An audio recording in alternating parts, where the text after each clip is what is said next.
What's up, guys? In today's video, we're going to be looking at the Vox AC15. Now, this video is not really like a demo or even a review on this amp.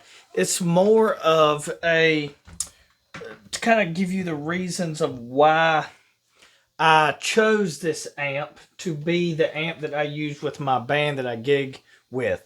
Now, if you know anything about these and the AC30s, you know that this is a very extremely popular amp. It's withstood the test of time. You got everybody from the Beatles, the Edge, of course, Brian May from Queen. You have a whole lot of guys that really made these amps extremely popular over the years, and rightfully so. I mean, they have a very distinguished, thing that is going on their own. But this particular model was a Sweetwater special. It's the blue with the cream.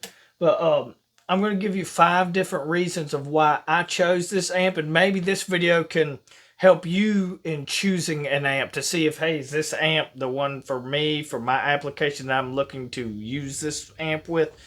Let's jump right into it. The very first one I'm going to tell you is actually the most important one. I'm going to start right with the main reason of why I even considered getting this amp to use it.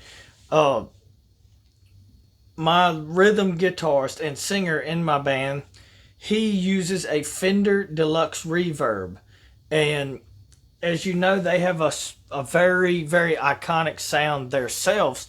They have that smooth, some of the best reverb that you could even get out of an amp. But the scoop mids, that Fender sound, they're one of the most iconic, popular amps of all time too. But they have their sound. But I wanted to get something that would complement his sound, but not compete for the same airwaves, if that makes any sense. Like, be the same frequencies and do the same stuff that he was doing, so we could cover more ground. So one of the main reasons why I chose to get the AC15 was the fact that it's a twang machine. It's got those highs and just that Vox tone that it's different than a Fender. And I figured, as far as the more country stuff and just like the old-timey rock stuff, that this could provide something different that Fender amp is not doing. Not necessarily better or worse, but it really complements that Fender amp. And a lot of praise and worship bands have used that in stereo, a Vox and a Fender, or one guitarist on a Fender and one on a Vox, because the Fender has that bassier, that more of that. It's got just that high headroom, that clean, and the Vox has a little bit, especially the AC15 has a little bit more of a dirty, like a grit to it, kind of. But let's look at the next one. The next one that I wanted to talk about is, let's just be honest, this thing has the mojo as far as looks go. This amp with the diamond grill cloth, just the whole looks of it looks really cool. Now, this wasn't exactly a real deciding factor for me of why I, ultimately chose to get this amp, but it just looks really cool. It has that classic.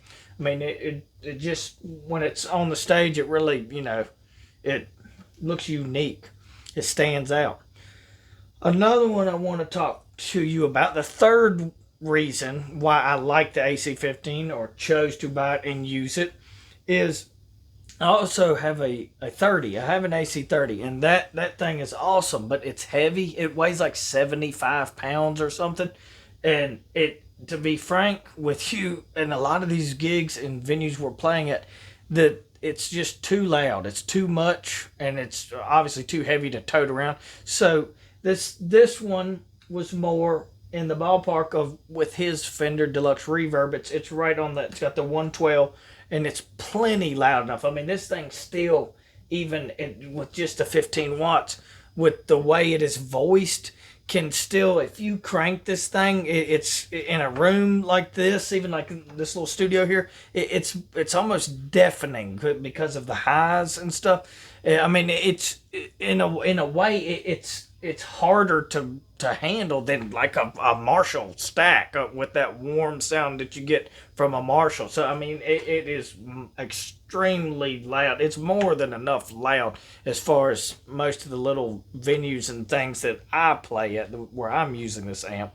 And then let's see, number four. Number four is this thing takes pedals extremely well.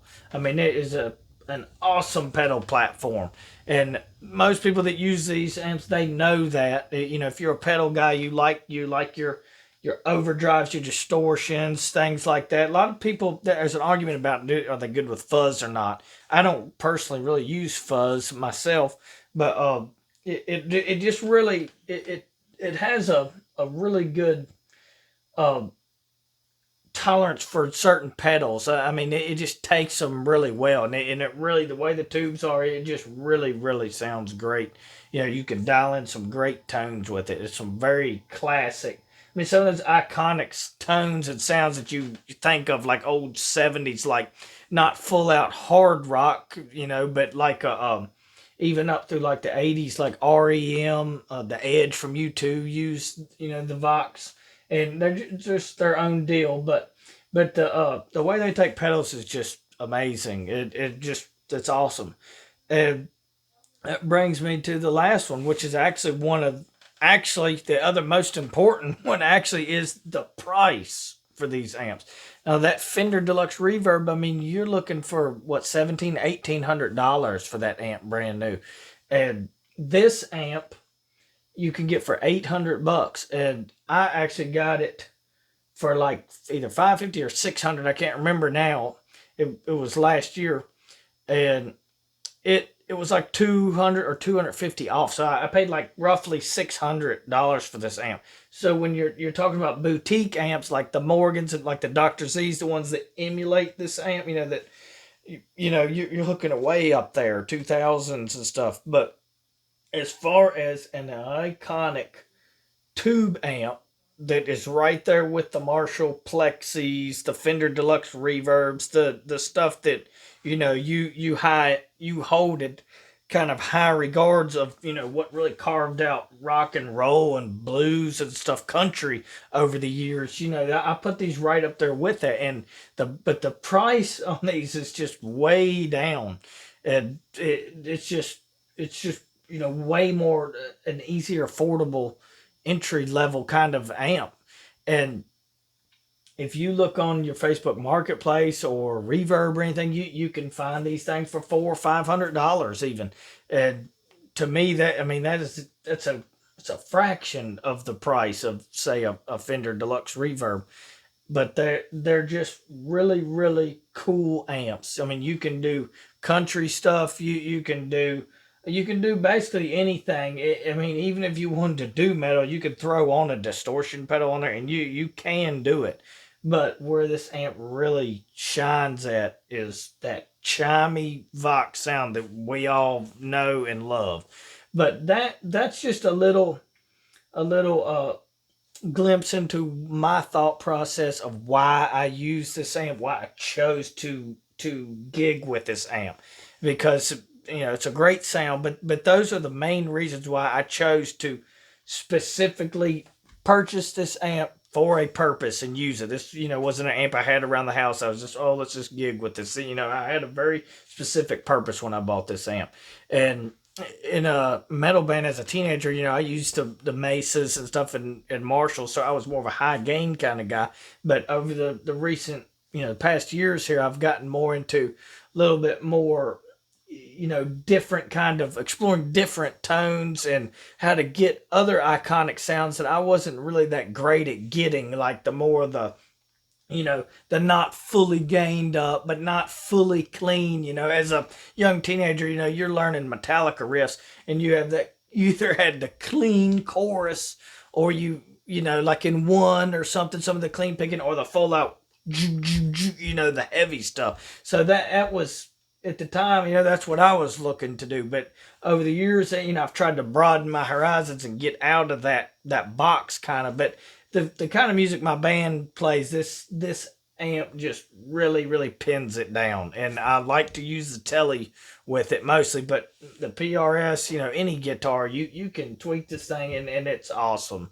It really does the job that it is designed to do well. And I'm extremely happy with this amp myself for the blues stuff, the country stuff we do, the funky stuff. It just handles it all very well. It has a beautiful, chimey clean, and you can get a gritty rock sound out of it too.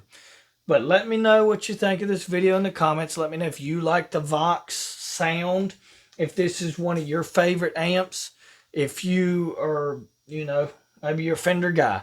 And I'm not exactly a Vox guy, I guess. I like all kinds of different stuff. And this amp just fits the bill for what I need it to do. Well, talk to you guys later. See ya.